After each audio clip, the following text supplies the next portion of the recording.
Hello guys, welcome back to my YouTube channel. कैसे आपसे उम्मीद है कि आप लोग अच्छे होंगे। गाइज फिर से न्यू ब्लॉग साथ में आ चुका हूँ। मेरा नाम है सत्यम। तो मैं बताना चाहता हूँ कि मैं फ़िलहाल में अभी हूँ हुसैन सागर, और यहाँ पे मैंने एक वीडियो में आपको लेके आया हूँ जो बहुत ही सुंदर नज़ारा होगा। तो आप लोग मेरे यूट्यूब चैनल बने रहिएगा और हमारे यूट्यूब चैनल देख सकते हो। यहाँ पे जहाँ पे मैं आया हूँ टाइम बोर्ड, कितना ज़्यादा पब्लिक है यहाँ पे। पब्लिक पता चल रहा है तो कुछ तो अंदर होने वाला है, कुछ तो भी है जो आपको देखने के लिए मिलेगा अंदर। देखो पब्लिक बहुत ज़्यादा है यहाँ पे, जो आपको देखने के लिए अंदर क्या है वो मिलेगा। तो बने रहो हमारे साथ।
గోవిందా భవానీ సమేత గీసరగుట్ట రామలింగేశ్వర స్వామి వారికి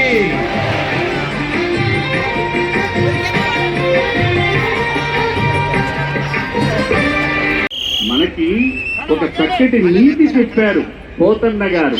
ఏమని అంటే మనం పుట్టినందుకు సార్థకత ఉండాలి. ఏమిటి ఆ సార్థకత అంటే చేతులారంగ శివుని పూజింపలేని అందరూ కూడాను సహ కుటుంబాన లోక కళ్యాణార్థం రెండు చేతులు పైకెత్తి నమస్కార ముద్ర పెట్టి కోటి రుద్రాక్షల అర్చన యొక్క సంకల్పాన్ని అందరూ ముక్త కంఠంతో చెప్పండి. ఓం మమ అస్మాకం సహ కుటుంబాన క్షేమ ధైర్య ధైర్య విజయ అభయ ఆయు ఆరోగ్య ఐశ్వర్య అభివృద్ధి సిద్ధ్యర్థం ధర్మార్థ కామ మోక్ష చతుర్విధ ఫల పురుషార్థ సిద్ధ్యర్థం అఖండ ధనధాన్య ఆత్మీయ సోమవారం